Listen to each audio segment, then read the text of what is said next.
They're not good enough to start. They're not even good enough to play. But they do talk a good game. So come join Lou and Jose from the sidelines where all the best sports discussions happen anyway. Welcome in to the Benchwarmers podcast. Welcome into the program, everybody. I'm Lou Ruggieri. That's Jose Ortiz. And this is the Benchwarmers podcast. Wherever, whenever, and however you happen to be listening, we appreciate you taking some time out of your day to spend it with us. Whether that's on Spotify, YouTube, you can find us on Facebook. We're part of the iHeartRadio podcasting lineup and proud to be so. You can email us at the Benchwarmers podcast at yahoo.com, Benchwarmers with a Z for marketing purposes, and even tweet us at the BW Pod, and there's just all the ways to contact us. So, fun first hour. We touched on some breaking college news. The Big Ten, Pac-12, and MAC are all going football-less for the fall. We still, as of right now, as of this recording, the SEC, ACC, and Big 12 are moving forward with football. Touched on a lot of NBA, a lot of fun NBA stuff. I'm looking forward to just constantly getting reinvigorated every week by week. And the playoffs are they're right on the cusp, so that's going to be even more fun. But right now, Jose, I want to kind of talk a little NFL football and sort of as kind of a tangential thing with what we talked about earlier last hour with the Big Ten, Pac-12, and MAC kind of getting rid of football. I kind of wanted to see if you thought that there's the way that I did, and that part of the rationale, because it's hard, I've heard some people say like, well, if the college football is canceled, then the NFL should be canceled too. And to me, I think that there's a vast difference between college and pro sports. Pro athletes are full-grown adults getting paid to do a job. Just like I get paid to do my job, you get paid to do your job. You make a decision based on that and the responsibility you have to your family and to whoever else. College players, and this is sort of, this is kind of something that comes up all the time, and that they don't necessarily get paid, or do they get paid? But they can, well, at least now they can profit from their image and likeness, so they can get paid. But their tuition and there's all these kind of interesting arguments pro and against. But I don't think that the two are the same thing. And I think having even if you said, well, should we opt in or opt out? Allow people to opt in or out of the college football season. I'm not sure that having them be able to opt in would be a good idea, just because, again, it just feels a lot different from college to the NFL. Yeah, well, first of all, for those who would say that, if they canceled NCAA football for the fall, they should cancel the NFL. It's not just football that's being canceled in the NCAA. It's all fall sports. I know that we're not paying attention to soccer or field hockey or volleyball or whatever sports are going to be canceled. Mm-hmm. The NCAA presidents and athletic directors, it may be hard for people to believe this. They have to care about they can't just only focus on football, right? So a decision that impacts the football team also impacts the soccer team and every other fall sport. Mm-hmm. Secondly, that's one thing. The other thing that really makes the NFL super, super, super different than college, other than the things you already mentioned. So the average NFL team, or not the average NFL team, all NFL teams are capped at 53 players to start a season. College football teams, I just looked it up because I was curious. Mm-hmm. I've seen two numbers. I don't want to say definitively, but I've seen 105 players and 125 players. So I'm kind of on a quest to find the actual number, but I knew that it was well over 80. I knew that it was a lot of players. Mm-hmm. And so now you're dealing with, double the size of a football team. There's only 32 teams in the NFL. Mm-hmm. So how many college football teams are there? 100? I don't even know how many college football teams are. There's just so many more things to consider. And then when you add that, college football, college players aren't paid. Some of them are on scholarships. Some of them are not on scholarships. And professional players are professional players. And they had the option to opt out. So, it's everything. And so, it's apples to oranges, as you pointed out. Yeah, and to touch, so the next thing is to talk kind of the NFL and the opt-outs, the opt-out deadline came and went. We've seen who is opting out of the NFL season. And it's interesting because the NFL, there's a difference between if you just voluntarily opt out and you're in good health, you can get I think it's $150,000 sort of loan that you have to pay back. Whereas if you have a pre-existing condition or you could be prone to complications if you contracted COVID, the NFL is going to give you, documentation, obviously, and proof of that. You get $300,000 that you don't have to pay back for not playing, which is pretty cool. But we've seen there's a list of players that have opted out, and there's some big names: Damian Williams, Dante Hightower, Patrick Chung, Nate Solder. I just saw Geronimo Allison, who apparently isn't on the Green Bay Packers anymore. He's on the Detroit Lions. He's also opting out. Alan Hearns opted out. Devin Funchess opted out. Marquise Goodwin, it's one less receiver for the Eagles, who desperately need receivers. Do any of these players feel like their absence is going to create a significant loss for their team? Okay, so Donta Hightower and Patrick Chung are at the top of my list, just because the Patriots, their identity, at least as far as we think coming into this season, is going to be we're a defensive football team and we're going to win with defense and running the ball and then only passing when we have to. So Donta Hightower is coming off a Pro Bowl season at middle linebacker. Patrick Chung has started 82 games for New England since 2014. So, those are two really valuable players. I don't see how their defense doesn't at least get a little bit worse without those two players. Nate Solder for the Giants. Didn't expect. See, the thing is, I don't expect the Giants to do much winning this year. But Saquon Barkley, Daniel Jones, they seem like their offense might be decent, and losing Nate Solder, even though he had a down year last season, that's probably a big loss. The thing that actually stood out to me, Damian Williams, I don't actually think that it's going to have this huge impact, but so we're not a fantasy football show, but we both play fantasy football. Yeah. When I saw that Damian Williams was opting out of the season, my first thought was, oh my God, Clyde Edwards-Helaire is a first-round pick in fantasy football now. Yep. Because exact same thought. Because I was just like, Damian Williams, and listen, I don't want to make any judgments about anyone making decisions for their health or anything like that, so I don't want this to be misconstrued that way. But next season, so he's opting out of this year. 2021 is the final year of his deal. He's going to be 29 years old in that year. Is he getting another contract someplace? I don't think so. Probably not with the Chiefs, no. It's almost certainly not with the Chiefs. So he's kind of thrown away a year where he might only have about 2 more years left in the NFL. And so that kind of struck me as odd. But at the same time, everyone has their own risk threshold that they're willing to deal with. And he obviously thought that he's made enough money in his career and that he's fine staying home. And those are the probably, and then CJ Mosley on the Jets, they weren't going anywhere anyway, but he is a good player, and I guess they would be better with that's I think Nate Solder for sure is going to affect, because Daniel Jones was playing better, and I think that this year he could have potentially taken a step forward, maybe not a huge step, but definitely a step in progress instead of regress. But now that Giants offensive line was not great to begin with, and now you're taking away their kind of standout veteran. So that's probably not going to be good for them. I felt the same way about CJ Mosley.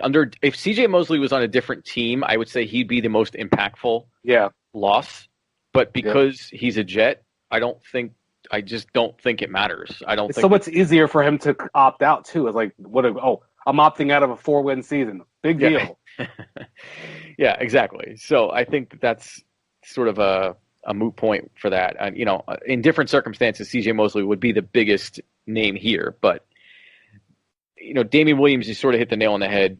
And I think that the biggest impact for Damian Williams is not for the Chiefs. It's for Damian Williams. Yeah. Because he, and granted, I'm not going to fault anybody for opting out. You opt out for whatever reasons you want to opt out for. I know like Nate Solder has a kid with cancer, I think, and like some family history stuff. So obviously you have to do what's best for you and your family. But if I'm Damian Williams, the best thing for my family, unless there's some health issues that I haven't seen, the best thing for his family is to get out there and make sure you don't lose your spot without at least being able to fight for it, because Clyde Edwards-Helaire is going to be just a force. And he can be cut next year. Yeah. Get this dead cap, $533,000. Wow. So if they cut him next season, that's all they won't even lose. notice. Yeah. And if they keep him, he's a $2.6 million cap hit. Do you think they're keeping him next year? I mean, I don't know. I could be wrong. And you're right. I would think that too. I would be like, hey, my best bet is to earn an extra $1 million or $2 million for my family.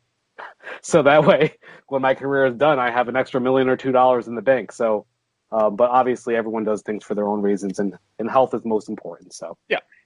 Important thing is your health. And so I think Dante Hightower and Patrick Chung leaving the Patriots, it's sort of interesting because the Patriots look like they're going from kind of a defensive first team to sort of an offensive first team, which is sort of surprising with the addition of Cam Newton, and now with the most recent addition of one Lamar Miller.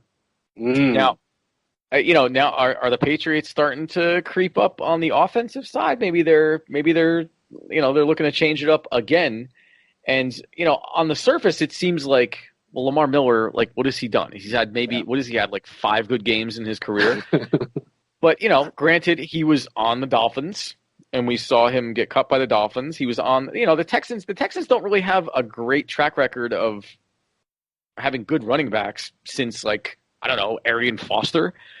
So it's kind of it's interesting because the Pats have this track record of, they buy low and sell high. And this is a buy low. This is not I don't think this is quite the lottery ticket that Cam Newton could be. But, I mean, we saw this with Corey Dillon. We saw this with Wes Welker. They picked up somebody just kind of off the street, and suddenly they made them into this. I mean, Corey Dillon was good, but he was sort of on the, he had some bad press surrounding him. Wes Welker was nobody until he went to the Patriots.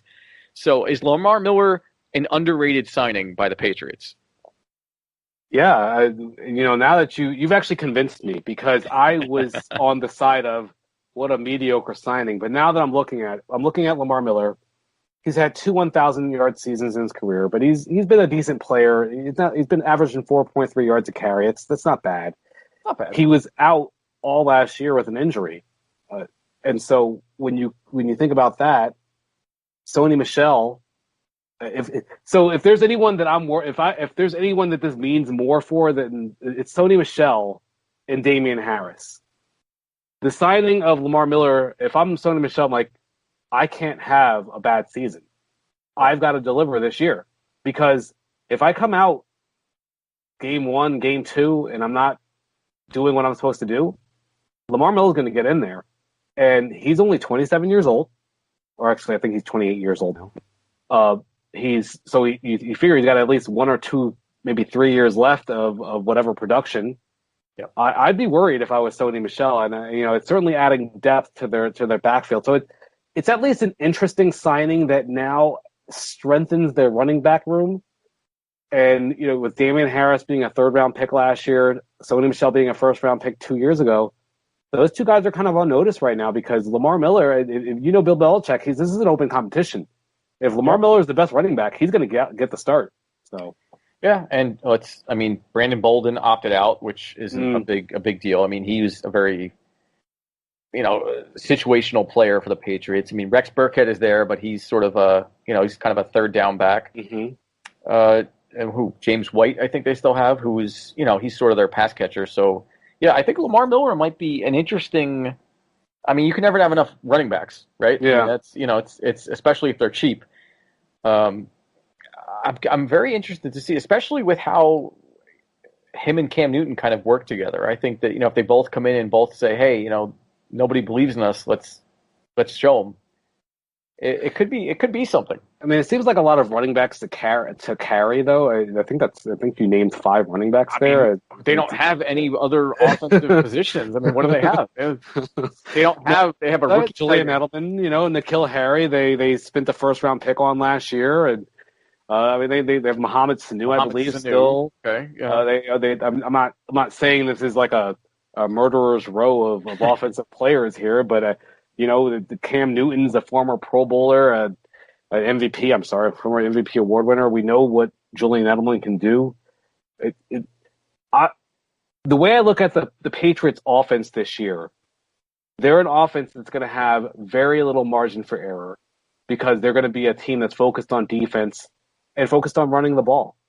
And it's basically if Lamar Miller, like if Sony Michel fumbles, he's out. It's Lamar Miller. So just the reason I just brought up the amount of running backs is I'm wondering if Rex Burkhead is going to get cut. It just seems like a lot of running backs. They have James White, he's not going anywhere. They just signed Lamar Miller. Damian Harris just drafted a year ago, and Sony Michel just drafted 2 years ago. I don't see how any of those 4 players are going to get cut. So going into the league with 5 starting running backs, it's not starting right, but 5 running backs on your roster, it seems a bit much. So I'm wondering if one of those guys are going to get cut before the season starts. Yeah, and somebody we're going to not see on the Patriots, at least for the first 8 games again, is Antonio Brown, who after some very some headlines involving the Seahawks and Russell Wilson and Lamar Jackson with the Ravens, all both publicly stating that they would love to have Antonio Brown on their team. I guess the league kind of got wind of that and issued an 8-game suspension for Antonio Brown to kind of put the kibosh on all of that gossip. And so I guess my question for you is, after this 8-game suspension, I'm not sure if he needs to be signed to a team and then he's suspended or how that works, but let's assume for a second that he is suspended the first 8 games of the season.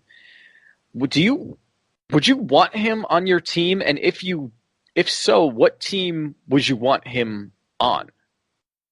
So the answer is he just too hot? There's too much noise around him.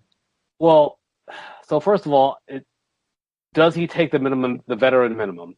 Well, what do I have to pay him to come back? So assuming he takes the veteran minimum or close, the answer is yes.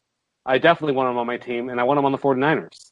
I'm a 49ers fan, and I immediately I wanted them to sign him right away because at his best, he's one of the if he is still there, he was one of the best receivers in the game, if not the best receiver in the game. If you get him for a veteran minimum and he's garbage, you just cut him. If he starts mouthing off, you just cut him. Yeah. He's in a position right now, which I'd never thought that was how fast the NFL shifts, but he's in a position right now where he has to be humble. He has to prove that he actually belongs on the NFL field right now and that he's not crazy because right now he's been doing some crazy stuff. Yeah, he's been doing some crazy stuff.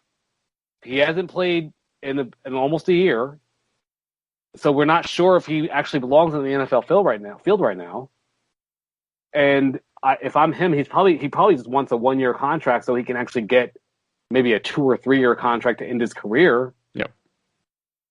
If I'm a team on the cusp, if I'm the Jets, I'm not signing him. But if I'm a team on the cusp, maybe I'm the Packers, the 49ers, the Seahawks, the Ravens. Well, any of these teams that are on the edge of being Super Bowl contenders or feeling like they're Super Bowl contenders, heck yeah, I'm trying to sign him. I think, knowing the Jets, they would sign him. Actually, they already wasted money on Le'Veon Bell. Yeah. Why not make it Steelers 2.0 and just go full bore? I'm not sure. I mean, with the Niners, I wonder if a guy like Jimmy Garoppolo would be able to take the the mental abuse that a guy, a diva wide receiver like Antonio Brown would be dishing out. I'm you not just cut him. Well, but I mean, if he produces, I don't know, because we kind of saw that with like Dez Bryant and Dak initially, where Dez was kind of trying to call the shots to a younger quarterback because he felt like he was the veteran and he had more authority. And I mean, we see how that turned out. But I wonder if he would not be as – because I think with a team like the Seahawks, he'd be perfect because Russell Wilson is – I mean, nobody's going to argue with his leadership on that team. We've seen people try to argue with it, and they've gotten jettisoned from that team. And so, they need wide receiver help. So I could see him fitting in very well with the Seahawks. Yeah, no, he would. I mean, I'm upset that you even said it because I don't want you to speak it into the air. That's the perfect fit. Like, you have Tyler Lockett on the outside, one side. You have DK Metcalf on the other side, and then you put Antonio Brown in the slot. Are you kidding me? Like that, or vice versa. You put Lockett as your slot guy. You have DK as your number 2 wide receiver, a guy who, was he a 4'2", 40? I mean, he's 6'4", 230 pounds. I mean, it would be scary, and I'm hoping that doesn't happen. I think that Antonio Brown is going to be a little bit more humble in this stint. I'm not saying that when he gets a contract next year or whatever, if he gets a contract, that he will continue to be humble. But in this specific season, this return to the NFL, whatever team is going to get Antonio Brown is going to get the most well-behaved version of Antonio Brown we've seen in several years. I hope so, because he needs some of that money. And who he could get some money from is Joey Bosa, who signed the biggest defensive contract ever. He got a 5-year, $135 million contract with $102 million guaranteed. I don't even know what else to say. I think those numbers speak for themselves. It's mind-boggling. And good for him. Good for him. And I don't know. It was a no-brainer. 4 years in the NFL, 40 sacks. That's number 8. That's number 8 during that time. A little trivia question for you, though. Sure. $102 million guaranteed is the most ever by a defensive player. Do you know who has the most guaranteed money in a contract in NFL history? The most guaranteed money in a contract. Are we talking percentage-wise, or are we talking total amount? Total amount of money. Okay, because percentage-wise, it'd be Kirk Cousins. Yeah, of course, 100%. Yeah, not even close. If it's total amount guaranteed, I mean, it has to be a quarterback, and it has to be somebody fairly recent because we've seen this escalation and inflation in price for quarterbacks lately. Is it Russell Wilson? No, it is not Russell Wilson, though that's very close. It is, sadly, Jared Goff. $110 million guaranteed. Good job, Rams. Yeah, enjoy that.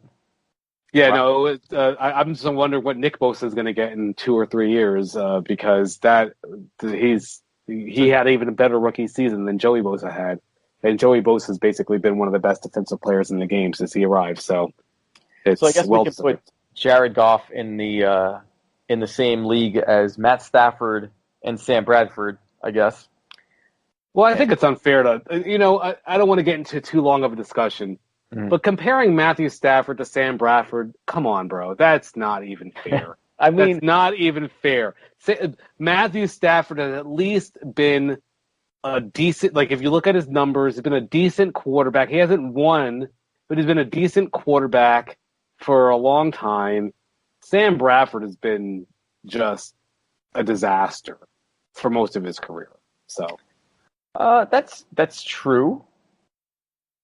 But now I will say that Jared Goff is probably closer to Sam Bradford than he is to Matthew Stafford. So, I mean, Matt Stafford has never won a playoff game in his career. True. I mean, he's got stats that are going to be they're otherworldly. Mm-hmm. But I don't know. I don't think it's that far cry. I mean, Sam Bradford has certainly gotten more money than I don't even know. I mean, it's crazy. But I think Jared Goff is well on his way. I mean, Jared Goff has more wins. You know, he's been more successful from a team standpoint. I think, you know, he hasn't, his individual stats are not anything to, they're certainly not highest paid player in, you know, guaranteed money in history. Yeah, So, no. I was just saying that I think Matthew Stafford's a far better quarterback than either Jared Goff or. I agree, but I think they've both been ridiculously overpaid for what they've produced. No, so. Fair enough. But all right, so we're up against the break, so we're gonna take a break and come back. And so coming up next, and to round out the show, we're gonna be touching on the last bit of sports for this week, and the MLB's back. And I kind of have a confession to make, and I kind of want to figure out why that is. So stick around, and we're going to talk about that and maybe a little bit more on the Benchwarmerz podcast. You can reduce your risk of COVID-19 by cleaning and disinfecting frequently touched items and surfaces every day. These items include remotes, tables, counters, light switches, doorknobs, handles, toilets, and sinks. Wear disposable gloves to clean and disinfect. If you can see that the item is dirty, wash first with soap and water or another general cleaner. Then use a household disinfectant to kill germs. Follow manufacturer's instructions for application and proper ventilation to safely use the product. For phones or other electronics, follow the manufacturer's instructions for cleaning and disinfecting. If no instructions, use alcohol-based wipes or sprays containing at least 70% alcohol. Dry surface thoroughly. For more tips, visit cdc.gov.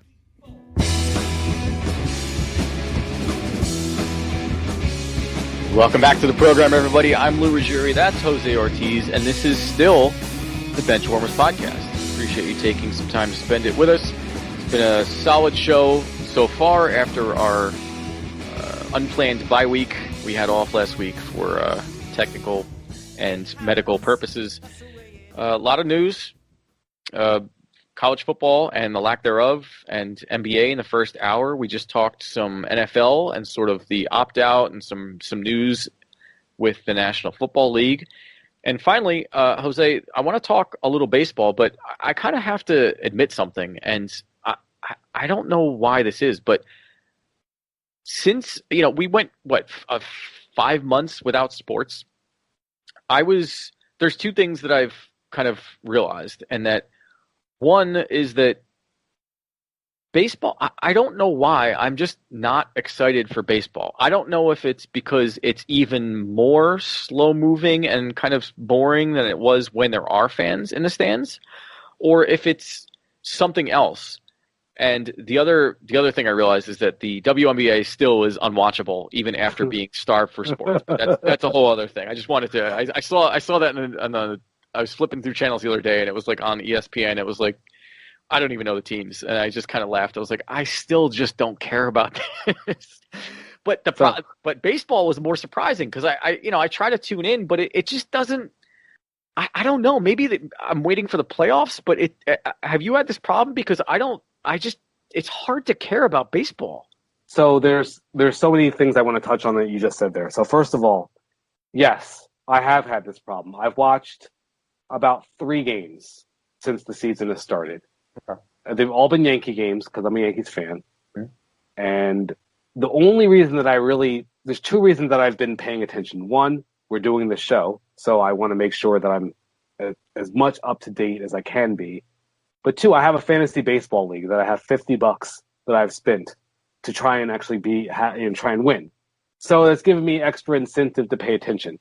But I think what is happening for you and probably other people with baseball, and me as well, like I said, is it's just you're not used to paying attention to baseball this early. With 18 games, the Braves have played 18 games. Normally, in a 162-game season, you don't even really have to start focusing in on baseball till like July.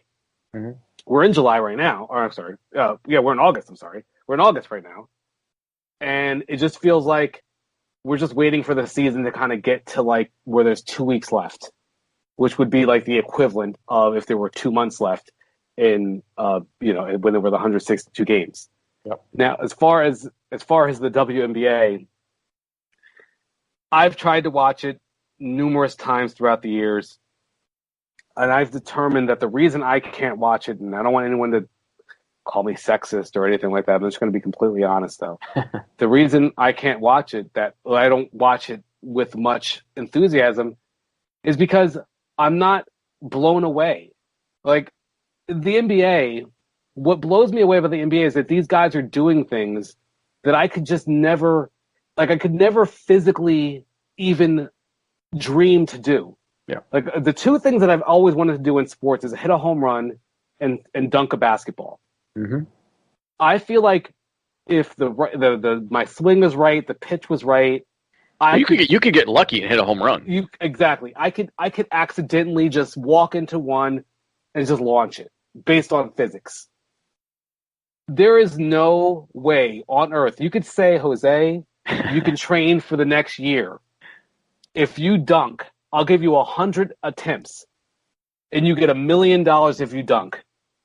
I would like literally hire you as my trainer, Lou. We would just do nothing but calf exercises. And I still don't think I could dunk. And it's just a physical impossibility. And that's one of the things I've noticed about the NBA and the bubble as I'm watching is like, I don't need fans to tell me when it's time to get excited. Because you're just watching stuff like, wow, no matter what I ever did, I could never do that. You watch a guy dribble the ball and just break someone's ankles. Like, I could never do that. You have a guy, hit a pull-up jumper from, 35 feet away from the basket and hit nothing but net. I probably could never do that. I feel like in the WNBA, while you see clean, good basketball, you're not really blown away by the athleticism as much as you are with the guys. And there's fewer wow moments in the WNBA than there are in the NBA. And I think that's an issue that the Major League Baseball also has. There's fewer wow moments, and the wow moments are even less magnified without fans. So I think that's probably why you're not as excited.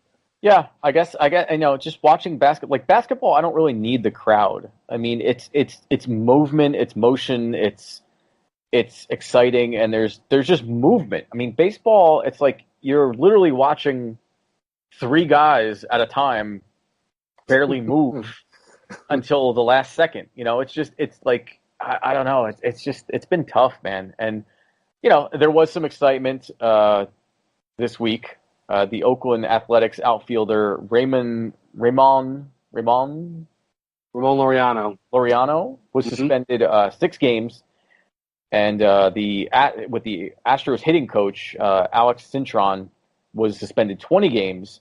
And they had a bench clearing brawl. And personally, if I was MLB, I would probably throw that hitting coach out of the league for this year, because if you watch the video, I don't know if you've seen the video or not, but he's clearly trying to incite a fight with Laureano, and then he immediately hides behind his players who have to fight for him. And it was so, I mean, players, I understand. Players are young, by and large, they're young guys with a lot of testosterone. Some of it is, not even legal versions of testosterone. But if you're a coach, I mean, you're supposed to be setting the example. You're the leader of these guys, and you're sitting there egging on somebody to come and fight you. And then as soon as he's like, "All right, well, I'm going to come fight you," and then you're like, "No, wait, help me. You guys go deal with this."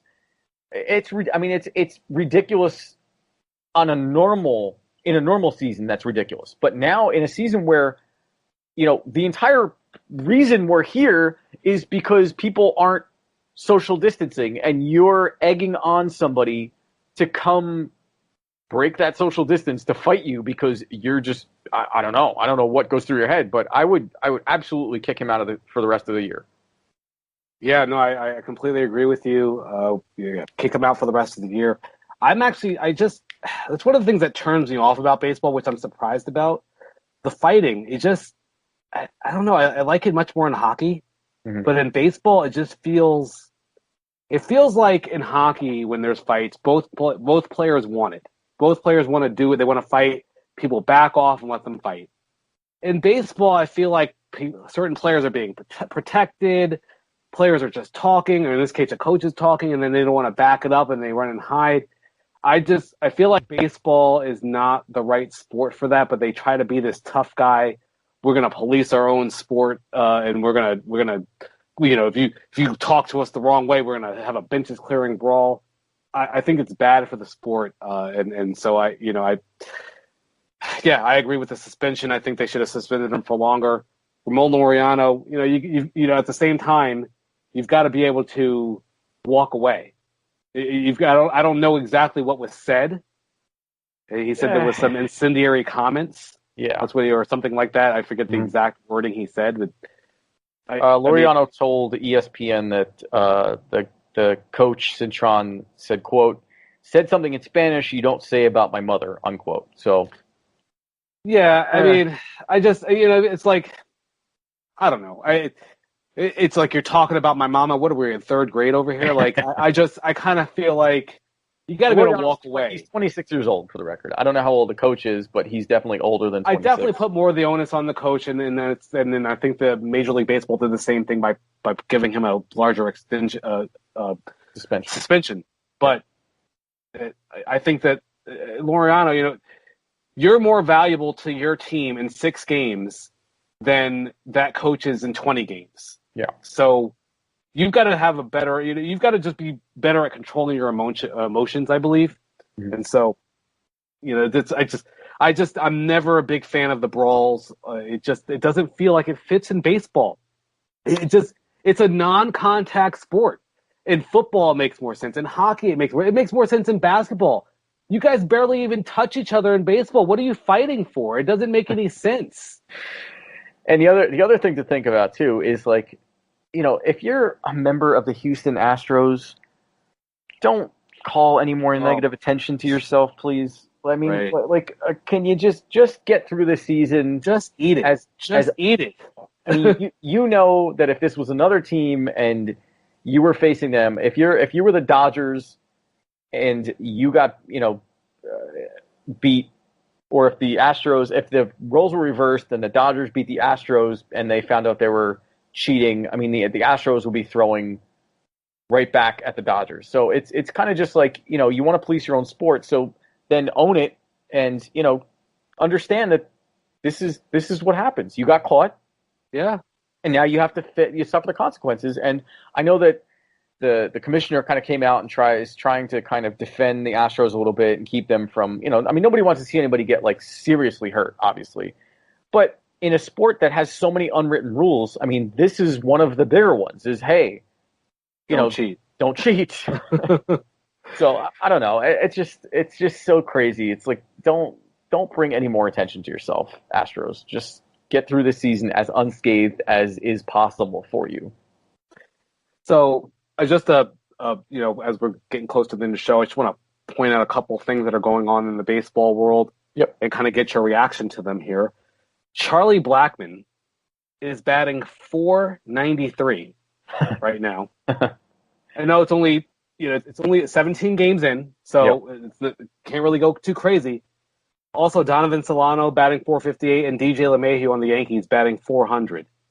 If someone ends up batting .400 this season, what kind of accomplishment is that going to be? It's not. It's shortened season, and I think, who was it? Ted Williams, I think, hit over 400. But, and that was a full season. That was actually, I think, even a longer season than it is now, normally. And this season, I think, it's an impressive stat. I'd be excited if it was me. I could say, like, oh, yeah, I bat .450 for the season, then just leave out the part where it was, a third of a real season. And I think moving forward, I think all anybody's going to do to kind of counter that ridiculousness is just say with a minimum of 82 games or a minimum of 100 games played, this is the score, this is the batting average winner. And that's it. I don't put too much onus in it. I mean, it's great, good, it's fun to talk about, but I don't really think that it's going to hold any sort of standing in the record books. Yeah, to bat 400 through 60 games is nice. It's nice. That's basically the best way to put it. It's not some huge accomplishment. We've seen guys batting 400 much later than 60 games in recent years. So it's just something that stood out to me, that I was like, wow, there's 3 players over 400 right now. So the other thing that I just want to point out, just to kind of touch all the bases here, to go over our division leaders, we have the Yankees, Twins, Athletics, Marlins, Cubs, and Rockies in first place. I think the 2 that don't fit are probably the Marlins and the Rockies there. But with 16 teams getting into the postseason, being in first place at this time of the year might almost lock you into the postseason. So, not bad start. Yeah, I mean, I think the Marlins, even with, once you factor in the COVID issues that they're having down there, I mean, I don't think that the Marlins are going to be any sort of noisemakers at all come absolutely not the end of the season. I think it's nice. Again, it's nice, but when the lights really get brightest, I think that the Marlins are going to kind of fade away. And lastly, I just want to give myself a pat on the back and give myself a victory lap this early in the year, because I may not be able to take one later in the year. I said that Aaron Judge was my one player that I thought would really be in a big advantage during this shortened season. And right now he's leading the Major League Baseball in both home runs and RBIs with 9 homers and 20 RBI. So good job, Jose, on August 11th. Well done. We'll see what happens in a few weeks from now. And for the record, by the way, Joe DiMaggio, during his 56-game hitting streak, it began on May 15th and ended on July 17th of 1941. During that streak, he went 91 for 223, 15 home runs, and 55 RBI. He batted 408 during that. I was like, that's really high. Yeah. So in that 56-game hitting streak, he batted 408. So, if you want to start parsing up kind of, the amount of games, like a finite amount of games, the legends are still going to be the legends. I mean, you can throw in some other guys, Solano or whoever, but I don't think we're going to be saying the name Donovan Solano with Joe DiMaggio anytime soon. So, no. But all right, so Jose, that's going to do it. Unless you have anything else of significance to add, I think it's been a full show. So if not, then I guess that'll do it till next week. Hopefully we avoid any sort of, we won't be having another planned or unplanned bye week in the near future. So stick around. Now that we have sports back, it's even more fun. This gets even more fun than it's been for the last few months. So once again, you can find us on the iHeartRadio podcasting app. You can find us on Spotify, YouTube, Facebook, Instagram, Twitter. Email us, the Benchwarmers podcast at yahoo.com. Benchwarmers with a Z for marketing purposes. So that'll do it. For Jose Ortiz, I'm Lou Ruggieri, and this has been the Benchwarmers podcast. We'll see you next time. Bye-bye.